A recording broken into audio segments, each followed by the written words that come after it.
Vítajte! To, čo odhalíme v nasledujúcich 3 častiach, je niečo, o čom pán Botos hovorí, že je podstatné a životne dôležité. Venoval tomu celú kapitolu a stále sa k tomu vracia znovu a znovu v celej knihe. Je to vďačnosť. Niektorých ľudí prekvapí, že práve vďačnosť má niečo spoločné s tým, ako sa stať bohatým. A úprimne to prekvapilo aj mňa. Na začiatku tejto práce som zistil, že niektorí čitatelia knihy nerozumejú, ako a prečo byť vďačný. A trochu menej prekvapujúce aj to, že mnohí z nás nechápu podstatu byť vďačný neustále a za všetko. Ale pán Botos hovorí, že mnoho ľudí, ktorí žijú svoje životy správne v každom smere, sú chudobní pre nedostatok vďačnosti. Takže jednoducho potrebujeme rozumieť tomu, prečo je nevyhnutné byť vďačný, ako ju vyjadriť a mať vďačnosť. Tiež rozpoznať a pociťovať úžasnú silu vďačnosti. Náš priateľ pán Botos to dobre zosumarizoval v jeho kapitole o vďačnosti. Najprv nám pripomína, že veríme, že existuje jedna inteligentná podstata, z ktorej sú všetky veci stvorené. Po druhé veríme, že táto hmota nám dá všetko, po čom hlboko túžime a požadujeme, a teraz nám ukazuje, že ďalším krokom je splynúť v harmóniu s beztvarou podstatou, najvyššou silou alebo Bohom, prostredníctvom hlbokej vďačnosti. Tá hlboká časť je dôležitá. Teraz tu nehovoríme o nejakej obyčajnej vďačnosti, keď dostanete niečo, čo chcete a poďakujete sa, tak ako vás to učila vaša mama, skôr než ste vedeli čítať a písať. To je dobré, je to ozajstné, ale to nie je tá vďačnosť, ktorú máme na mysli. Tento druh vďačnosti sa vzťahuje len na vonkajšie okolnosti. Ale to, o čom hovorí pán Botos, je spojenie, ktoré je konštantné. Nie je to len moment, keď čakáme na niečo, čo nazývame dobré, aby sa to stalo a potom môžeme byť vďační.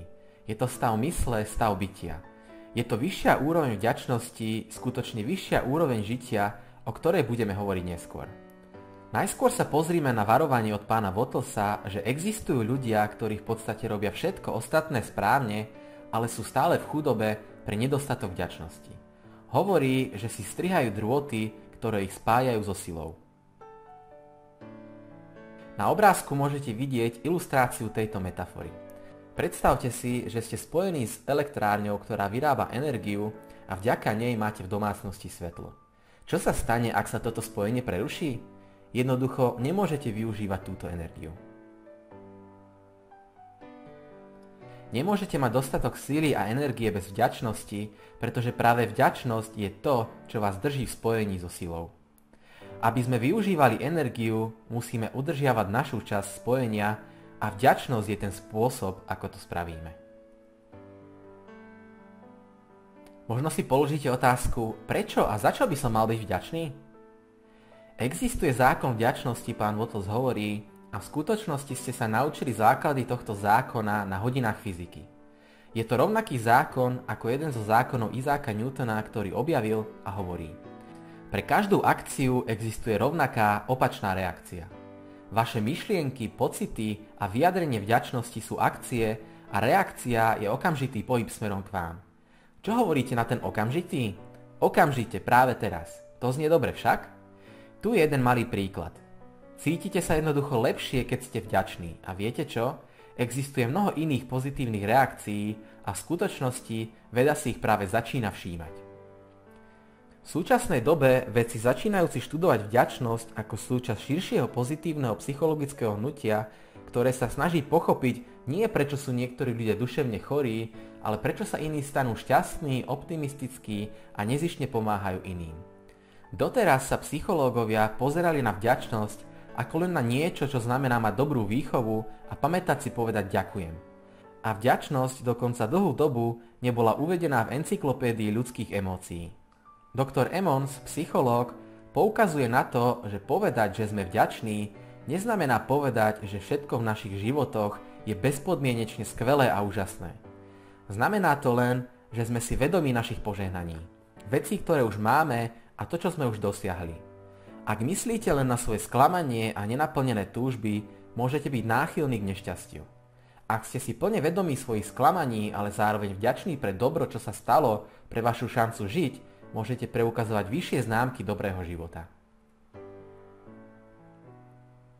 V experimente s vysokoškolákmi, ktorí si týždenne písali denník vďačnosti, Skončili s lepším fyzickým zdravím, boli optimistickejší, cvičili pravidelne a popisovali seba ako šťastnejších, než vybraná skupina študentov, ktorí si tiež písali denník, ale nemali za úlohu zaznamenávať vďačnosť.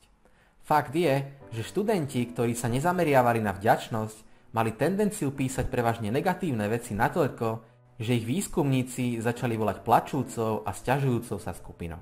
Moderná veda opäť len potvrdzuje to, čo pán Wattles napísal v roku 1910. Teraz by som vám chcel povedať, že sú vlastne 3 úrovni vďačnosti. Ak sa pozriete na obrázok, vidíte ilustráciu tejto myšlienky. Väčšina z nás zvláda prvý krok, aj keď úprimne niektorí z nás sa musia snažiť dosiahnuť aj tento krok. Naši rodičia nás naučili hovoriť prosím a ďakujem ešte skôr, ako sme vyrástli z plienok. Samozrejme to, čo hovoríme a to, čo skutočne cítime, sa nevždy zhoduje.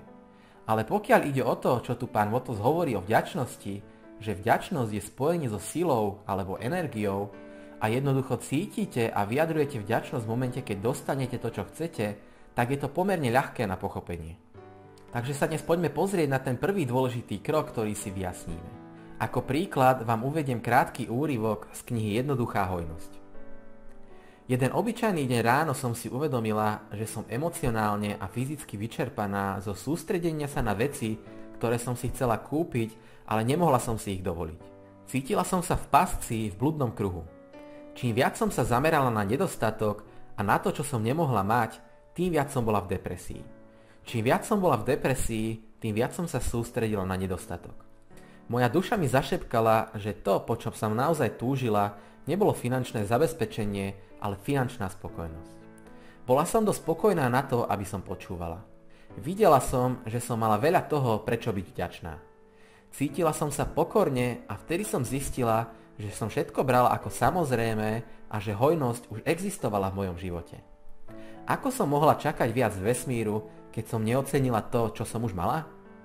Okamžite som si urobila inventúru môjho životného majetku. Moje zdravie, skvelý manžel, krásna a šťastná dcéra, ich zdravie, náš domov, malý, ale pohodlný a 3 drahí miláčikovia, ktorí mi denne prinášajú veľkú radosť.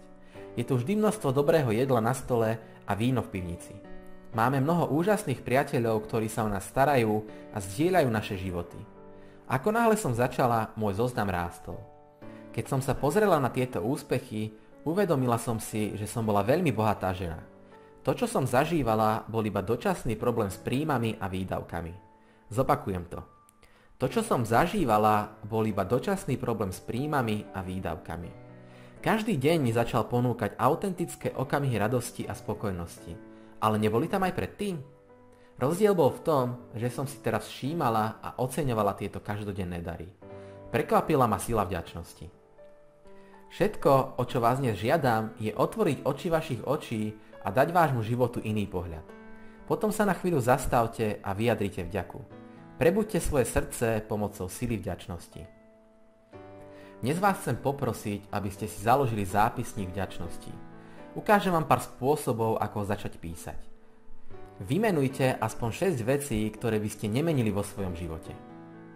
Po prípade dnes večer a v priebehu nasledujúcich 7 dní minimálne vymenujte aspoň 6 vecí, kvôli ktorým bol váš deň výborný, fantastický, nádherný, úžasný a jedinečný. Začať môžete vetu vždy ďakujem za a píšete ďalej, alebo dnes som vďačný, vďačná za, alebo jednoducho napíšete ďakujem a pokračujete ďalej vo vete. Vyberte si jednu alebo viac možností, ako začať s písaním vášho denníka. Pustite sa do toho, pretože viem, že sa vám budú páčiť tieto experimenty počas ďalších lekcií. Ak ich urobíte, začnete zažívať určité posuny v myslení a cítení a budete čoskoro cítiť akési otvorenie a príval dobra z každého druhu vrátane financií k vám a cez vás. Na budúce budeme ďalej skúmať tento nádherný predmet vďačnosti. Dovtedy, priatelia, som vďačný za vás a obrovský dar, ktorým je vaša účasť v tomto kurze pre mňa. A pozbudzujem vás, očakávajte vždy len to najlepšie.